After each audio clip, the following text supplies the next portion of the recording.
ada ordinan. Jangan pening dulu. Relax.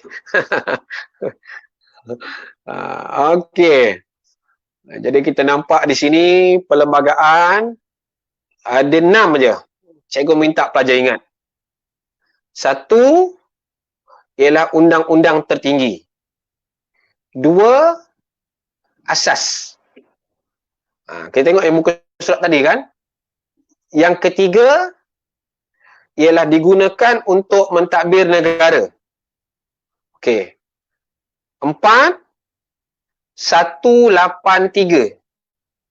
Di situ ada huraian dia.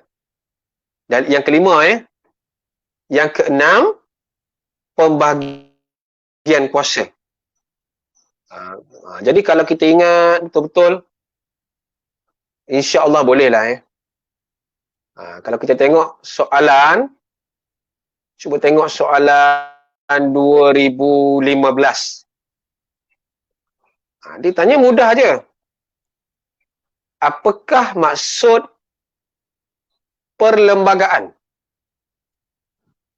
Kalau macam itu, apa pelajar nak jawab? Perlembagaan ialah undang-undang tertinggi yang menjadi asas. Asas apa? Itu pelajar tengok dekat buku teks. Tak boleh bagi semua. Apa? Asas apa? Tak ada respon Asas pentadbiran negara. 2015 dengan 2018 soalan A sama. Kita nampak. Itu sebab kita nak tengok soalan-soalan yang keluar dalam SPM tahun lepas. Sebab dia berulang-ulang. Jadi kalau kita tengok, insya-Allah bolehlah. Okey. Jangan kita pergi jauh. Kita tengok balik. Apa itu demokrasi berparlimen? Nampak sini ada geng cikgu-cikgu dia dah buat dah. Kita nampak di situ dalam sistem itu ada perlembagaan, dia letak undang-undang tertinggi. Asas. 2 markah. Yang kedua, ini soalan yang pernah keluar. Kepentingan perlembagaan. Tadi kita dah jawab keselamatan, pentadbiran. 2-3 kali keluar dalam peperiksaan. Jadi 2 bahagian ini pelajar tolong tengok dan tanda betul-betul. Supaya bila kita belajar bahagian ni perenggan pertama dan perenggan kedua. Kita tanda supaya kita dapat jawab dengan baiklah. Ini soalan latihan. Apa yang kita nak pilih? X dan Y. Cuba pelajar tulis dekat chat.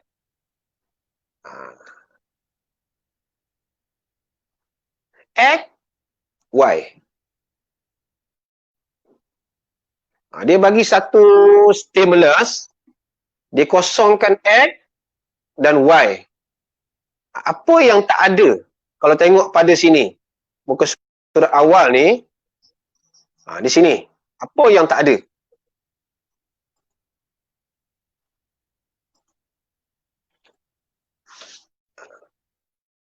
Okey. Ya, saya demokrasi berparlimen lah. Saya nak soal supaya pelajar ingat. Apa yang ada? Raja berperlembagaan dan satu lagi ialah P. Pilihan daya. Bagus.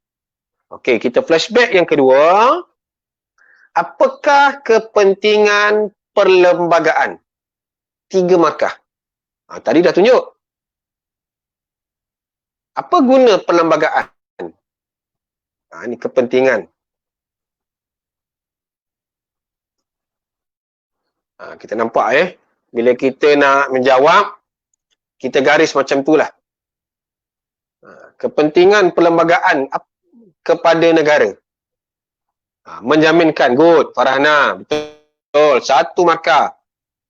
Masaban, kestabilan rakyat, 2 markah. Okey, lagi 1. Memandu kerajaan membuat sesuatu keputusan. Betul. Ini. Bagus Azrul Ini bukan mandu Grab ni Maksudnya memandu ni panduan lah Okey, bagus. Husna pun betul. Maksud kita masih ingat apa kita belajar. Jadi kita jelas habis muka surat 1, habis muka surat 2, habis 1/3 muka surat yang ketiga. Ini namanya bedah siasat buku. Okey. Tengok keluhuran perlembagaan. Ini prinsip rukun negara. Kalau soalan tanya, apa maksud? Ini. Jadi pelajar ketulis keagungan dan ketertinggian undang-undang atau perlembagaan.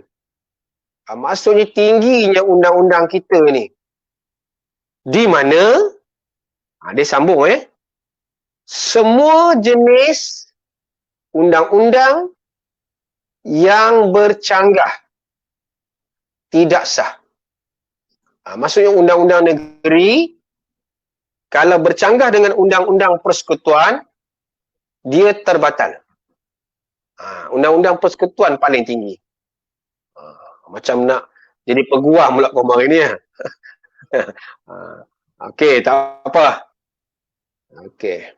Kita nampak di sini dalam perenggan kedua di bawah. Perkara 175. 175 pula. Perkara 75. Tadi perlembagaan persekutuan adalah terbatal dengan sendirinya. Maksudnya, undang-undang negeri yang bertentangan, dia akan terbatal. Macam cikgu sebut tadi. Jadi kita tak boleh lebih tinggi daripada kerajaan Malaysia. Nak buat undang-undang, mesti juga dirujuk kepada Menteri Besar lah. Menteri Besar bawa kepada Perdana Menteri. Dia banyaklah step dia kan. Jadi kita nampak mahkamah akan batalkan kalau bercanggah. Tinggi hormatnya, bagusnya undang-undang kita. Okey, habis. Sikit je. Tidak pernah disoal dalam kertas 1 dan juga kertas 2. Okey. Kepentingan perlembagaan banyak kali keluar. Tadi pun ditanya, ini pun tanya. Ada jawapan dalam buku teks, ada yang kebat. Ini cikgu laju sikitlah sebab tadi pelajar dah boleh jawab. Okey, membantu dalam menjamin kecekapan, kejujuran, keadilan sampailah KKK semua. P. Semua kita nampak nak memastikan sistem pentadbiran kita ini licin. Okey. Pening ke? Boleh berikan pencanggahan tak cikgu? Okey, macam ni Fahan. Contoh pencanggahan, kita nak kenakan tempoh masa, contoh dia sukar sikit. sikit sebab kita jarang ada benda yang bercanggah ni. Kalau kita nak ambil contoh, ini kena rujuk kisah-kisah lama lah. Contoh yang berkaitan dengan kes undang-undang mahkamah. Dia tidak boleh bertentangan dengan apa yang diputuskan di peringkat kerajaan persekutuan. Itu kadang-kadang kita tengok ada kes-kes tertentu dia terbatal. Cikgu nak bagi detail tak boleh lah sebab benda ni dia agak complicated sikit. Kalau nak boleh PM cikgu lah. Sebab biasanya pengajian am dia akan belajar sedetail itu. Tingkatan 5 dia tak detail. Okey. Boleh Okey, kita tengok pada muka surat kita yang terakhir. InsyaAllah kita sampai 4 muka surat. Okey, cikgu minta pelajar garis perkara 24 Perlembagaan Malaysia. Yang ini kena ambil tahu. Dan sebab nanti mana tahu anak-anak semua sambung belajar di luar negara. Kahwin dengan orang sana dan tukar kerakyatan. Apa implikasi dia? Okey. Seorang yang mempunyai kerakyatan negara lain akan dilucut kewarganegaraan dia. Maksudnya, kita tak boleh ada dua warga negara. Dua IC. Sebab dari segi undang-undang, dia kita nampak lah. Kalau ada dua, senang lah. Dia buat jenayah di sini, dia lari ke negara lain. Dia ada lagi IC sana kan. Sukar kita nak tangkap. Itu kita fungsinya Itu perkara 24. Pernah disoal dalam SPM 2004. Lama benar ni. 2004, 2020. Dekat 16 tahun lah. Okey. Perkara 25. Okey, perkara kedua Okey, cikgu letak warna hijau. Warga negara boleh dilucutkan kerakyatan. Maksudnya, Agung boleh rucutkan kerakyatan jika tidak setia kepada negara. Tidak setia ni maksudnya, kita bocorkan tentang keselamatan negara. Kita memburukkan nama negara dan sebagainya. Jangan main-main. Benda ini sensitif. Jangan buat. Jadi bila kita belajar, kita nampak perlembagaan ini memastikan negara kita dalam sistem yang agak tersusun. Kita nampak situ Okey. Setakat ini ada pertanyaan? Cikgu bukakan pada pelajar. Sebab kita dah banyak ni.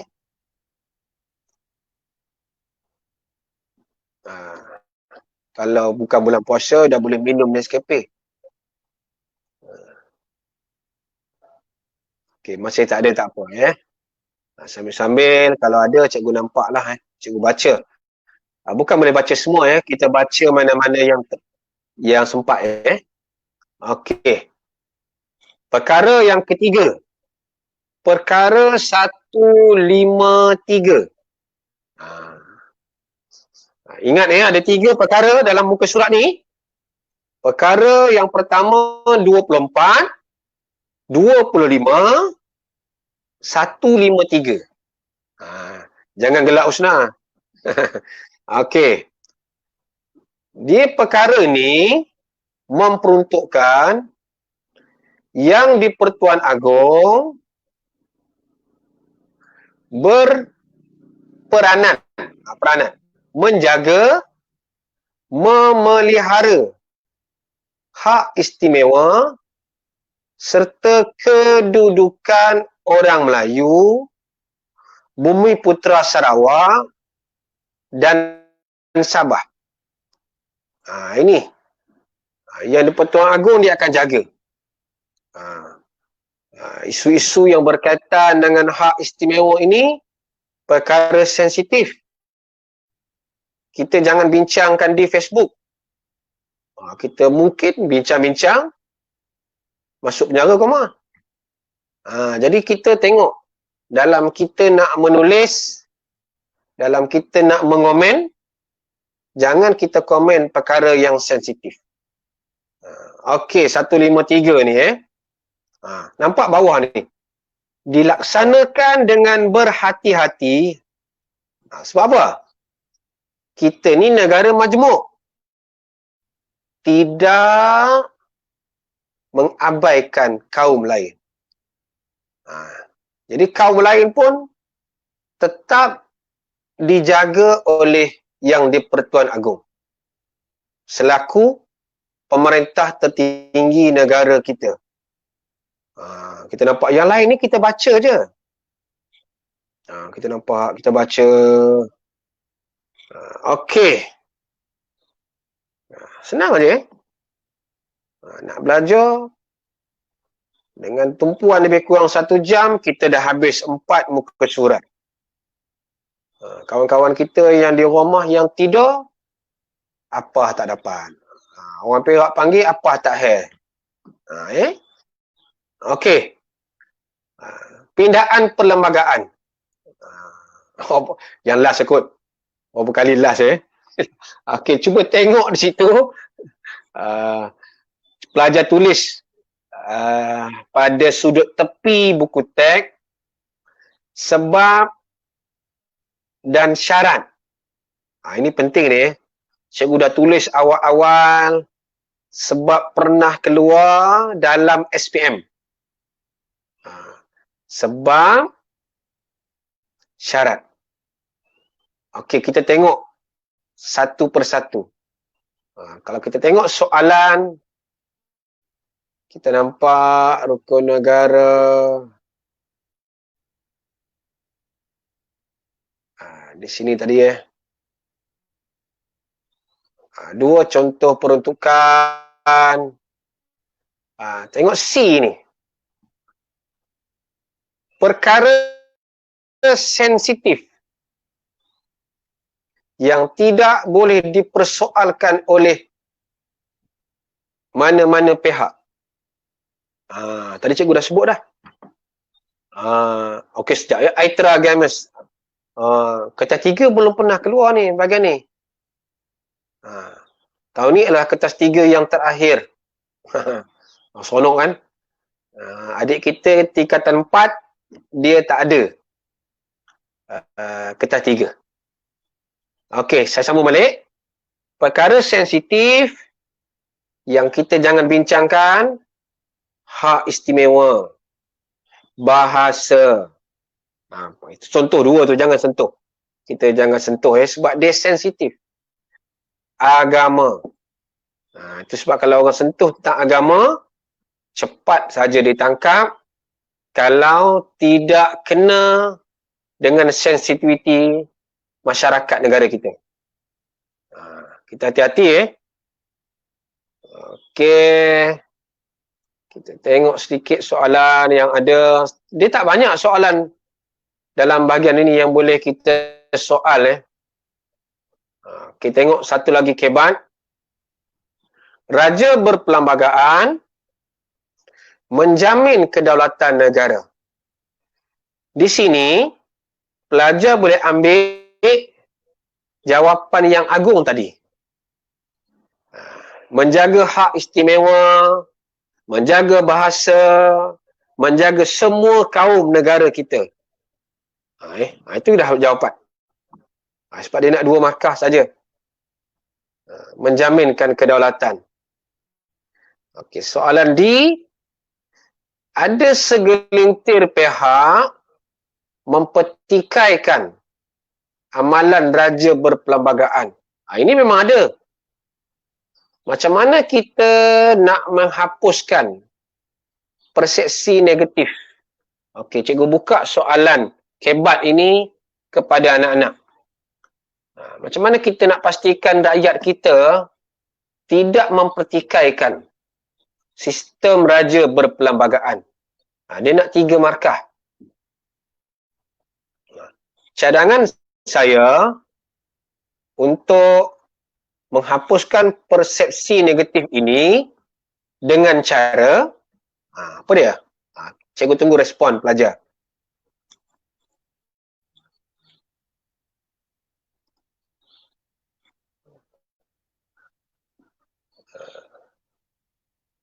Okey, tunggu pelajar type dengan cara apa? Salah satu cara yang kita buat hari ini ni. Apa cara yang kita buat hari ini? Menerap nilai murni. Okey, bagus Naim. Oh, hebat, cantik baju Naim Syahira Hamid, berfikiran positif. Bagus. Apa yang kita buat hari ini, salah satu cara untuk menolak persepsi negatif. Iaitu melalui sistem pendidikan. Di mana rakyat didedahkan tentang ceritalah raja berperlembagaan dan fungsi kepada rakyat. Okey, Amirul dia bagi jawapan panjang. Melalui pendidikan. Bagus juga Amirul Okey. Zulkifli, penerapan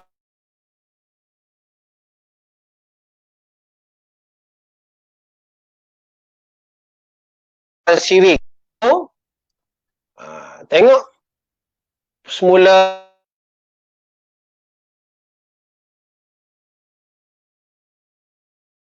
2 minit lagi. 2 minit, 8 minit. Okey, kita tengok sedikit perlembagaan yang ini memang anak-anak kena faham. Cikgu letak sini. Perkara sensitif yang tidak boleh dipersoal. Tadi cikgu dah jawab. Yang pertama, sistem beraja. Jangan kita komen di Facebook, WeChat, TikTok dan sebagainya lah. Agama Islam, bahasa Melayu, hak istimewa orang Melayu. Jangan kita persoalkan perkara ini. Sebab kita tertakluk kepada satu rang undang-undang Akta Hasutan 1970. Bermaksud kita tidak boleh menyentuh perkara yang sensitif yang menimbulkan perbalahan antara kaum. Tak boleh. Itu sebab kalau orang sentuh, cepat aja kena tangkap. Ada memang salah lah. Kena penjara, kena denda dan sebagainya. Silap-silap takut kena buang negara aja. Okey. Tujuan buat ini nampak di bawah ni.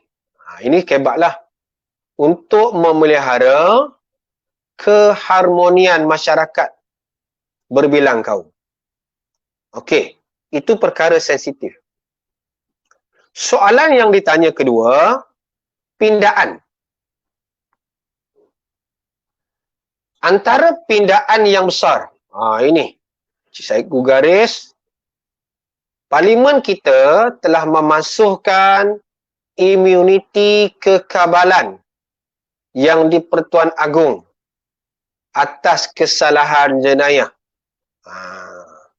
Kita tengok di situ tapi yang ini cikgu tak nak perincikan secara detail lah tentang immunity sebab dia juga mungkin sensitif bila kita sentuh kalau tidak kena dengan sesuatu pihak jadi pelajar sedia maklum, permasuhan imuniti ni maksudnya dia tak kebal undang-undang. Lepas ni bermaksud kalau raja membuat satu kesalahan, dia juga tertakluk kepada sistem undang-undang kita. Itu uniknya negara kita. Ini simbol sekadar simbol. Yang ini pelajar sekadar bacaan tambahan. Jangan takut sangat. Cikgu susahnya nak baca ni. Banyaknya perkara-perkara. Ini kita baca mengukuhkan apa yang kita belajar pada hari ini. Sebab kita dah habis dah. So, letak 1 jam, kita dah belajar tentang demokrasi berparlimen, kita dah belajar tentang perlembagaan, kita dah belajar tentang perkara-perkara yang boleh disentuh, yang tak boleh disentuh, yang mana yang berkaitan dengan kerakyatan dan sebagainya. Jadi harapan besar cikgu lah, pelajar pada pagi ni, apa yang kita belajar ni tercapai objektif. Objektif cikgu ialah pelajar memahami demokrasi berparlimen, kepentingan perlembagaan dan bagaimana masyarakat, khususnya pelajar, menjadi masyarakat yang berguna kepada negara. Kalau dilucut, memang tak boleh lah. Kena mohon kepada yang di-Pertuan Agong. Itu kalau diluluskan, bolehlah, tapi jarang berlaku lah. Kalau dilucut atas sebab-sebab